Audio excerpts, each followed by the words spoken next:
Baddies West, episode 3.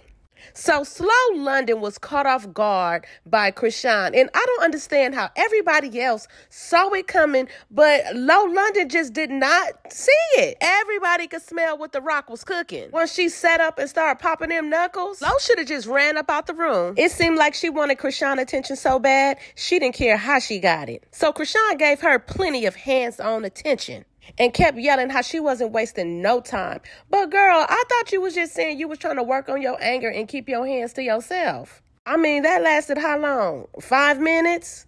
So she started popping it to London because, you know, she just put hands on her. So she trying to talk her little ish, saying why is another girl concerned about her? And of course, Low London is all confused, talking about, I thought she would have kept herself composed. What? Girl, you thought? Then Chrisean started popping it even more, talking about time on time. Girl, I can't even tell time on my Cartier. But something tells me if that was a digital watch, girl, Chrisean probably couldn't tell the time on it either. So Low London was walking around dazed and confused, and I understand because she was giving new meaning to third eye because it looked like baby girl had 3 additional eyes coming out the top of her head. So you got Chrisean roaming around like a lion that's ready to eat, and Natalie is standing in front of Low London, not like she's trying to keep her back, but like she's trying to protect her. Now, Natalie, you know Chrisean will steamroll right through you. That wasn't the case because a whole nother rumble started breaking out. You had Rolly and Stunna Girl trying to get at each other again. They was ready for that round 2. Well, Rolly was ready for the round 2 because she said she was ready to give her the butt whooping that she was trying to get the first time. But Rolly, why you didn't give it to her last time when she was trying to get it? Rolly, she caught you lacking. You got your wig snatched and a drink through in your face. Now Stunna Girl is basically mocking you. If Poking a Bear was a person, it's definitely Stunna Girl. Stunna Girl, I can't feel sorry for anything Rolly do to you after this because you on her head. Speaking of being on somebody's head, DJ Sky Baby is all over Chrisean acting like she's her personal stylist, chambermaid. Girl, you are the babysitter, not the groomer. She running around looking like she's Chrisean's personal assistant. What you call it when a girl is acting like a pick-me to another girl? She was literally acting like one of those people after the boxers fight and they go over to their corner and they give them water and tend to their hands. Like, okay, coach. And don't say, oh, they just friends, because I heard some hot tea about these two. So Low London's pride must have got the best of her because she went charging at Chrisean again. And I don't know what on earth possessed her to do that.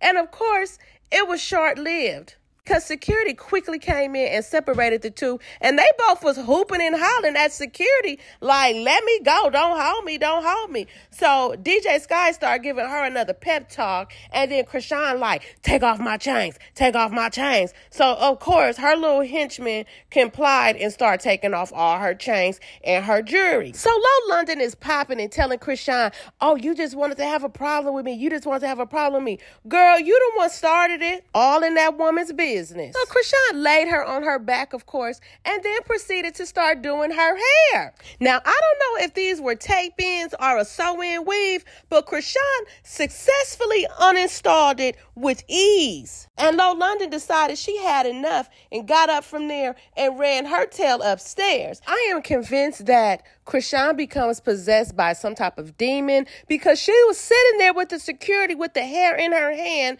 yelling, drag her, drag her, drag her, as if she was giving herself instructions. Then she went in the kitchen and started tossing stuff all off the counter. She was trying to flip a table, a glass table over. I'm starting to think Chrisean needs an exorcist. She doing all this with her chest hanging out like she just got hands put on her. I'm confused. So Low London, you know, she ran upstairs and started looking in her bag. Now, she was talking about this ain't no wig. I don't think she was looking for no laser glue or no got to be, but it was concerning me how deep she was in that bag. And child, why Biggie downstairs trying to argue with Stunna Girl along with Rolly? Like, Biggie, you just always got to insert yourself in a situation. All 3 of them was sounding stupid, talking about you scary, you scary. Y'all all being held up by security. Then Stunna Girl gonna tell Rolly, you tried to pay security $300 to eat your cat. Now that caught me all the way off guard. The way Stunna was talking mess to Rolly, I swear she wanted her to eat her alive. So after spending some time getting herself back together, Low London decides to come downstairs and show Chrisean who she is. And I just want to tell Low London, girl, I don't think Chrisean is concerned. Chrisean main concern right now is Stunna Girl asking Stunna Girl, are we cool? Do we have beef? I guess she wanted to know, do I got to fight you too? Because both of them seem wild. And child, why Natalie setting up the couch like she ready to have another little sit-down meeting? Here come Razor being messy.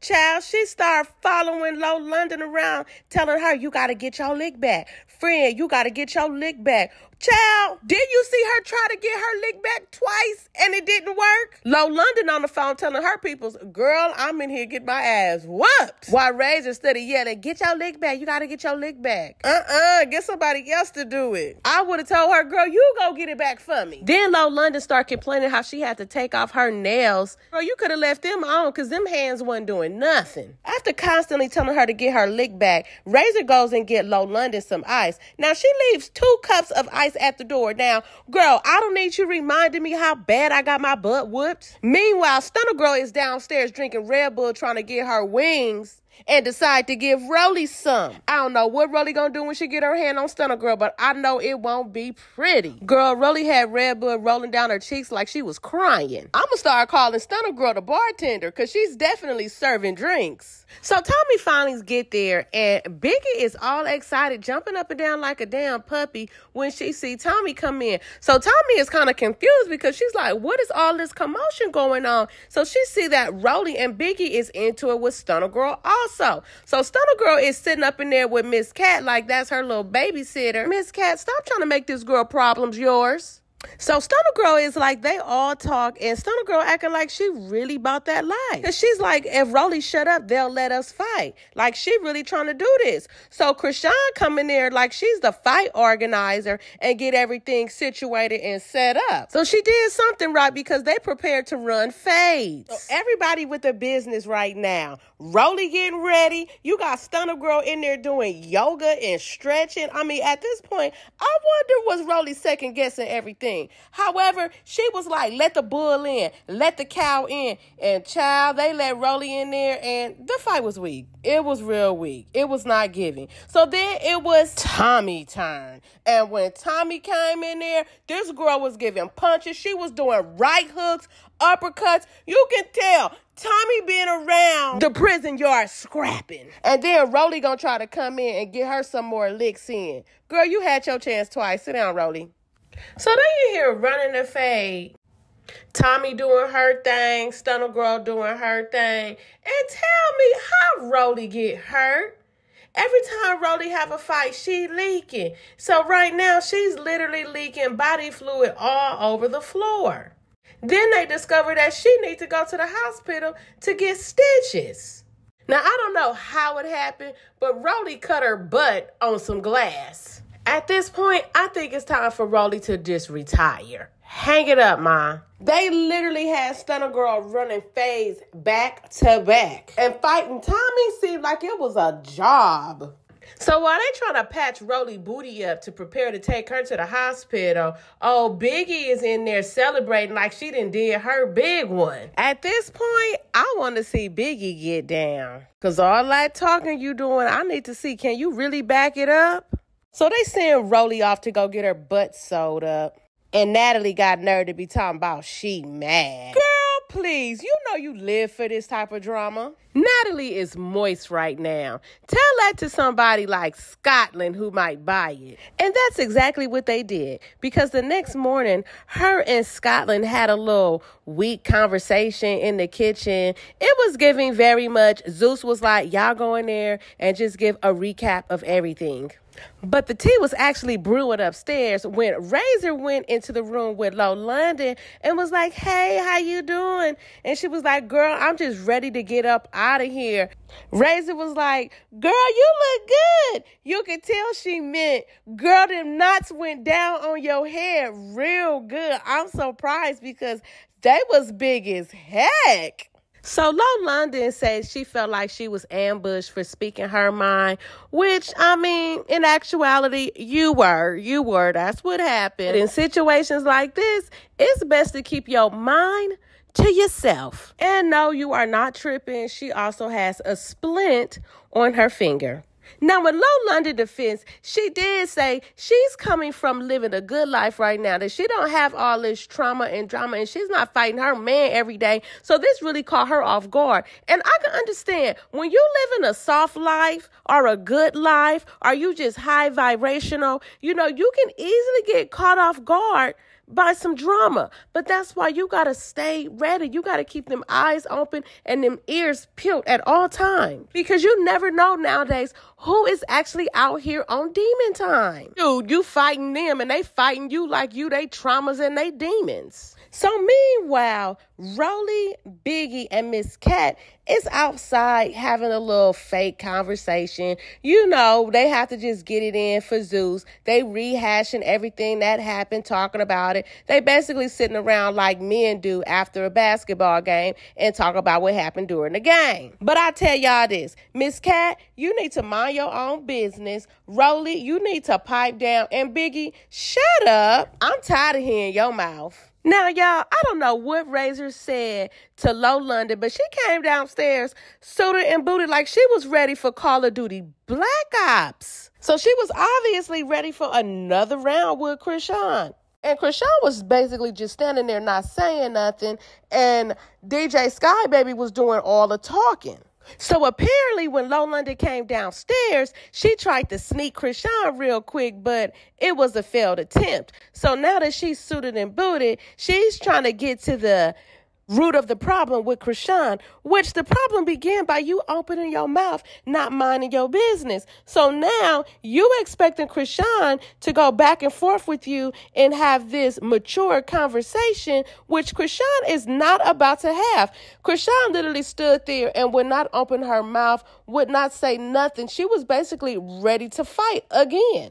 So somehow Natalie convinced all the girls to sit down and have a little powwow once again. So basically, Chrisean was telling Lo London how she didn't like the way she was talking to her, that she was talking to her like she was somebody's mama. And Lo London was like, it really wasn't like that. And how she really wanted to get to the bag. Now, once they started talking about getting to the bag, I guess that's what made both of them want to be in agreement with each other and decide to hug it out like two mature women. Now, I hope the other girls in the group can take note of that and, have that same type of mentality when it comes to having a problem with one another. So then they brought Stunna Girl out to speak her piece. And child, when they brought her out, I guess Rolly said, not this time. Whole time Stunna Girl was talking, Rolly had her hand on her wig. She said, you won't be snatching this one off. So Stunna basically said she don't want nobody in her business and she don't want nobody telling her what to do. And then Rolly told her, well, I didn't have a problem with you. I just didn't like when you was threatening everybody. And Biggie's like, I didn't tell you what to do. I gave you constructive criticism and you couldn't take it. So I guess production was like, yeah, Biggie, your concerns is not really valid. So let's just wrap this up. And so you got Biggie in the kitchen crying, trying to make it all about her because she still has a problem. Girl, get over it. Like, stop trying to make this about you. I can't even tell y'all exactly what she said because I just cannot pay that type of energy any mind. So I guess on the next episode, Razor felt like it was about due for her to have some solid camera time. So she now has a problem with Scotland. Unproblematic, I don't want the smoke Scotland. And can you believe these two actually went at it? Yes, they had a little tussle. I can't wait to see how this plays out. Until next time, bye. Make a psycho, make a traffic psycho.